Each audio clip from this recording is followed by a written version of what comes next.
Lisa, ways of working Hi. in the digital world. You've heard, we've just had Amber on talking about, all these amazing things with AI starting to happen. We're seeing that Marsha's already using this stuff. She's getting out and about. She's walking, getting her steps in, but still building these meaningful relationships with clients. You get to speak with people every other day, even prior to the pandemic, with your astonishing podcast, This Working Life, where you get to talk to people about their working life, about things they're exploring, they're experimenting with. I am dying to pick your brains to learn what are some of the things that people are exploring and experimenting with post-pandemic or middle pandemic. I mean, what are some of the things that you're seeing out there or hearing out there that are really like, whoa, this is exciting. I'm looking forward to this. We always set out with the show to ask, why do we work the way we work and how do we work? And we, in the early days, we did a show on remote working and we got a whole bunch of executives on and they said, it'll never work because we need to be face to face. But of course, then COVID happened. And what it gave us was this ability, Michael, to actually ask these questions about how do we work and to say that actually now anything is possible, including working from anywhere. But one of the things that happened was this idea of our contextual markers disappearing. So contextual markers are the things that let us know, hey, it's time to work. So it's the commute. It's things like going to get your cup of coffee in the morning with people from the office. So we need to replace it with something. So a lot of the work now is on how do we build in this idea of working, but being mindful of the fact that it can really bleed. So you can have this kind of melange of, am I working right now? I'm in my pajamas. I'm kind of half in bed, but I'm checking my emails. And that can actually cause a lot of burnout. So yes, we were more productive than we thought ever before, but it kind of seeped into everything. So at the moment we're taking stock. And what we're finding is, this idea of fatigue and burnout, that we need to now be mindful and build in some routines and rituals around the way we work. And so that's kind of where we're all getting to at the moment. So what are the routines and rituals that we can put in place to look after ourselves? And how do we use technology in a way that enhances not only our well-being, but the way in which we interact with clients and customers and doesn't take us out of the picture altogether. So, and that's why I did that TED Talk about lawyers, because actually a lot of the work that was being done by lawyers, it's been done by robots now, by AI. So what's left? So that was the conundrum, right? Yeah, you're bringing up, so I mean, I know the first, say, 18 months when we're all in lockdown and it was all madness. It was kind of like, yeah, I'm in my PJs, fine, whatever. Yes, I don't know what time it is. I haven't left the house. I've got a 5-kilometer radius if you're in Melbourne, all of these crazy things. Everything was okay at that point because it was just, we didn't know. We were just trying to figure it out. But we are coming out now and we're starting to return to the office for some people that have offices, or we're starting to leave home a bit more, meet with our clients again face to face, these kind of things. But we're not entirely out of the woods yet, are we? I'd be interested to know how ABC's going with that, because I know obviously everyone used to go into the studio and then, I can't imagine what must have happened when it all kicked off. You all had to somehow figure out how to do it from home. And then what's happening now? How are we approaching, how's the ABC going with this whole thing?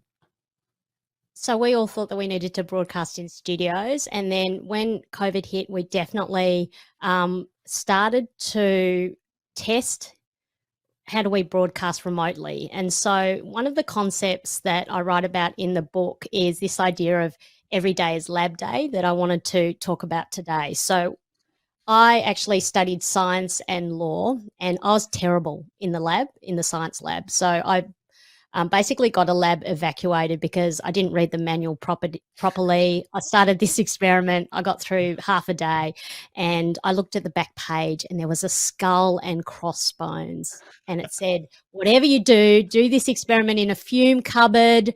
I look up, there's black smoke coming out of my experiment and I cry, evacuate, evacuate. And everyone rushes out and I become famous around campus for evacuating this science lab.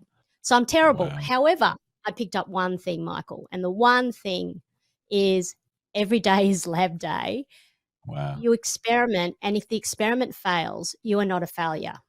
Mm. And it's a really important point. It's that you're testing a hypothesis, and if you get a negative result, this is a good thing because you're testing the boundaries. So if you apply that in life, there's so much change going on. We can put way too much pressure on ourselves. But if we see each day as an experiment where you learn something, and it could be put your hand up for a project and it's a terrible experience, that's a fail. At least you know, I don't want to do that type of work ever again. And so if you see your career, your work, your workplace, everything as a lab, then you do take that pressure off, because otherwise you can get way too controlled. So taking this to the ABC, if every day is a lab day, then sometimes when we broadcast, we found that, the lines weren't working. The people weren't, showing up the way we wanted them to show up. And instead of stressing about it, which you do when you're putting, you're trying to put out the best broadcast that you can, if you say every day is lab day and you just let it, sort of let go, then you're okay. And so this idea of just going, well, it's happened, that's reality, and let's just move on. How do I just keep on talking, play a song? It's okay, and we will cope. So I think that's what happened, to be honest. And so we're now in the middle of this COVID, what I'm calling the shift storm. So people are getting COVID, and in the shift storm, we have to cope with that. Lisa, can you do the breakfast show, or can you go in and stand in for JP in afternoons? Yep, sure. Can you do producing? Yep, sure. Can you set up the tech? Yep, sure. That's kind of where we're getting to, and I feel like everyone is doing this right now. You've brought up something which I love. I think everyone can relate to lab. Every day's lab day, and I think what's beautiful about that is, Laminex really demonstrates that. Like, we're just going to try, we're just going to test, we're going to explore, we're going to share what we learn, which is really, really wonderful. And it makes such a difference doing that, having these kind of conversations in a shared forum like LaminexLIVE, because I go back to that first clip that we played today, where the guy, the spoken word piece with the social media. And thinking about this landscape, it's all very well. I'm going to play, I don't know if I'm playing devil's advocate, but I'm playing something right now. But you've got, every day is going to be lab day. I'm just going to experiment. But hang on, every time I open LinkedIn or Twitter or Instagram or Facebook, I am just seeing the highlights. I am just seeing the successes. I am just seeing the wins. Everyone else is doing so much better than me. Oh my God, I've got to get it together. I can't possibly share who I am. Until I've got it perfect, because look at them. They're amazing. How can I compete with that? I think that this isn't impacting the way we work would be naive. I think it's, on the one hand, we're like, you know what, let's just go for it, experiment. But there does still feel like this social pressure to get it right. You know what I'm saying? I love this. And what it makes me think about is the fact that, so I have always been really interested in humanizing business. It was always this undercurrent of the work that I did in the law. It's definitely part of this work in life, even though I'm not explicit about it, but there's a thread in there about being real. I think that COVID did give us an opportunity to, beam into people's houses. We saw the messiness of humanity, whether it be the dog, wandering through, the kids, the fact that I'm obviously renovating my study and I've got paint, just like splattered in the backdrop there. So there's this sort of messiness. And I think that that's the realness, and the fact that sometimes, when you do a Zoom or Microsoft Teams hookup with somebody, they're looking just a little bit sad, and you might say, and lean into that and say, how you going today? And then, tears away. So I feel like there is a humanity that has emerged, and it's giving us the imprimatur to bring this into our workplace. It's really important, because anxiety and depression is when we separate ourselves, our whole selves, and we put on a face. It's called covering, and we do this to fit in. And it's a human thing to be part of the tribe, but we think that we need this veil of professionalism, and I feel like that dropped away. I mean, we start now wearing sneakers, rather than dressing up entirely. We can be our whole selves. such an important point. And I think that, yes, people are still putting up their best bits in social media, but I think that it's in the real interactions that we're having at the moment when we're working from anywhere. I think there's an opportunity that we need to embrace and to be real. And so in the work that I do with businesses, it's definitely about what is your whole self and those moments of truth in your backgrounds that we might let people know about, because then they'll understand where you're coming from. You talk about ritual before. I know you talk about ritual a lot in the book, and I feel as though we need a global ritual where we could pick a day. You know, there's a day for everything. We pick a day that doesn't have a day yet, and we just have we call it hashtag keeping it real day. And everyone on that day gets on social media and just goes, hey, here's a photo of my back hair. Here's a photo of me like failing. And this is how much money I lost last year. And this is the project that I got fired on. And we just go, oh, that's right. Okay, cool. We can go back to sharing highlights. That's okay. But we just need a reminder, because I think it just creeps in at the edges. And I think we can have the best intent to be like, yeah, be yourself, bring your whole self to work, but it seems to creep in. Maybe I'm just speaking my personal experience here, but it's. I do think that, and definitely it starts with yourself. And, you spoke about that idea of curiosity. Then there's the creativity that you speak about a lot. And then there's that sense of courage. And for me, it is vulnerability and courage hand in hand. And so just giving that realness, and especially as leaders and as team members, if you are prepared to be that little bit vulnerable, then you give the ability for others to speak up and be vulnerable too. And so it is a personal practice, I think, just to share a little bit, to be more real. I try and do that in my communication channels, whether it be on radio. If I'm having, a shitty day, I'll probably say, oh, feeling a bit down today. Can we suggest some songs that we can dance to? And then in social media, I wrote, I kind of was a bit teary because a few things got cancelled. So I just wrote, look, I'm a bit teary because, knowing that it's a bit silly to be teary about something being cancelled, but, I just felt like saying, actually, I just felt really emotional about it.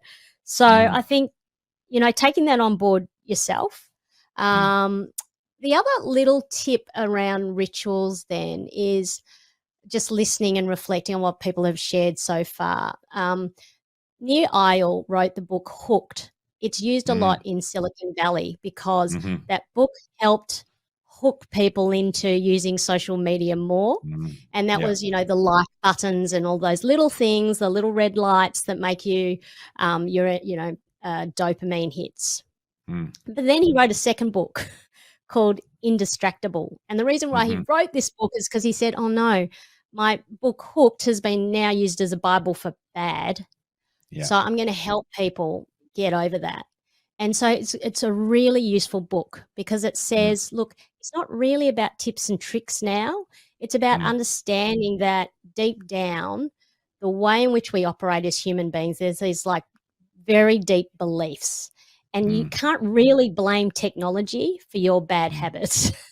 It's happening because you want to be distracted by something. There's something you don't want to do, so pay attention to that. And I love that because then once again, the onus is on us. And so then you can start going, okay, so if I want to prioritize something, you put it in your diary. He calls it time boxing first. And you do it first. There's no excuse. Just put it in your diary first, and that becomes a priority, and pay attention to that. So I love that. I love it too, but I'm going to get spicy with you. I'm going to get controversial. You ready? Yeah. I don't know if we should. I'm all about personal empowerment, about taking responsibility for your life and your choices, et cetera, but putting the onus on us when it comes to our attention, our focus, digital tools, the dopamine hit. I think that we've been heavily influenced and impacted beyond our biology. So saying that, oh, it's just on us, it's not the tech, is kind of a spicy one. And there's another book I'll add to you. Maybe have you read Stolen Focus by Johann Hari, which Yeah. takes, that's Heavy kind of read, like though. heavy read. It's a heavy read for folks out there, but it does speak to the dangers of digital and the last 10 years where, and obviously amplified with COVID. I mean, we talk about how our attention now, in through the last 2 years especially, is woeful. We think that we're multitasking. There's no such thing as Can't multitasking. multitask. We cannot hold a conversation. We've got 7 different apps open at the same time. We're not present with our kids because we're thinking about the email we've got to send because we've got to. I mean, this is at some point, this idea of, I've got to take responsibility for that. Although, can I anymore? Am I addicted? Is this beyond? Is it beyond us? Absolutely, beyond me? yes. But then who's going to fix it if we can't do it? They are. No, it's kind of like, because I wrote Someone else. I wrote a note to Mark Zuckerberg to let him know that this is a bad thing and that he should help us, but he hasn't responded. And it's the same with candy, the way we're created is that we like sweet things. I also wrote to candy makers and they didn't respond either. They have. So well, at some point, having said that, I just ate a whole block of chocolate. I've actually got Mark on the line right now. Mark, are you there? Hello. I don't even know how he talks. I'm Lisa Leong. I wrote you an email. Yeah. You still haven't replied. Speaking of that, so what actually, do you think? I don't know. I feel like, So that was my, if you can do one thing, I do believe in, systems thinking. You change one part of the system and the whole system changes. So can you do one thing to just try and break that cycle? That's all I'm asking. Oh, I think it's brilliant. And I think it's actually having these conversations is critical. The more that we can just have these kind of conversations in a work context, listening to your podcast, going to the gym, doing all of these things, it's just more reminder. It's a ritual of staying in the conversation that we need to keep our lab day every day. See, it's all coming in and folding on itself. You know what I mean? This is the kind of thing. I do want to do a special shout out. I forgot to do this at the start of the show. So I'll just take a moment now, Lisa, maybe you can do it with me, to Gerard and all the supply chain leaders who are beaming in today. They're joining us from their annual planning session. So, hey, Gerard. Hey, supply chain leaders. Good to see you. We've got a song for you. Maybe it is this. Just because, you know what I mean? If there's something strange in the neighborhood, who you gonna call? Supply chain leaders. Yeah. If it's something weird. Yeah. Ready? If it don't look good, who you gonna call? Who you gonna call? Supply chain leaders. Yeah. Oh, you're so easy to play with, Lisa. I love it. Well, before I get, I'm going to get Justin on in a moment. You haven't met Justin yet, but he is the GM of this business, and we're always interested to hear his take on the conversations we've been having. But tell us about the book. So the book is doing so well; it is flying off the shelves. I think we've already put a link up to it, but we might do that again. How has the book been received? I mean, this is the culmination of your own experience, isn't it? This is you looking, you're obviously interviewing people all the time, but this is your experience. It's very anecdotal. And the rituals and the things that you've done to make your life work a whole lot better. And so we just started getting a lot of emails from listeners of This Working Life saying, actually, I want to know how do I, do something different in my career or change the way I'm looking at my job. And it's because we deal with things at such a system level. We couldn't really deal with things individually. So the book is about how do you navigate your career in these uncertain times. And so it's very much about going into your own career identity, all those kind of deep, beautiful things that you can do and explore yourself. But nobody is an expert, Michael, as you know. So we got together. So each sort of chapter does have what I call the backbone of the best research in the area, but we also tell stories because it's all about the anecdata as well. So we have people sharing their career stories. I share mine because it's so random. Monique Ross, my co-author, who went from being a journalist to being a forest bathing nature guide. She also shares her crazy pivot as well. So we've got a really nice example of a career 180. We then go into things like job crafting. So looking at your role and realizing that you actually have a lot more power than you think in Mhm. terms of your own career and the way in which you look at your job Mm. and you navigate your career. And then I think you like this, Michael, but we have a soundtrack for the book as well. I My love it. hubby is a filmmaker and he always talks about soundtracks for his movies because it's Mhm. really important to evoke certain emotions. And I thought, Mhm. oh, why are there no soundtracks for books? So I Mhm. worked together with this 20-year-old singer-songwriter, and she's an amazing lyricist as well as a singer-songwriter. And Mm. so she took certain aspects of the book and turned it into song. So Mm. there's little QR codes to take you on that, Mhm. sort of place with us as we're going through the book. So it's one of Good. those sort of read it and reflect. It is certainly not a this is how you live your life book. That's not the Mhm. way I roll. I'm sort of Mm. like, I don't really know anything. So why don't we just ask the questions together and see where we get to in the end? And I think that's what I hope is that people interact with Mhm. it and you share your own data about the things that you've learnt, and then we all pull our experiences together.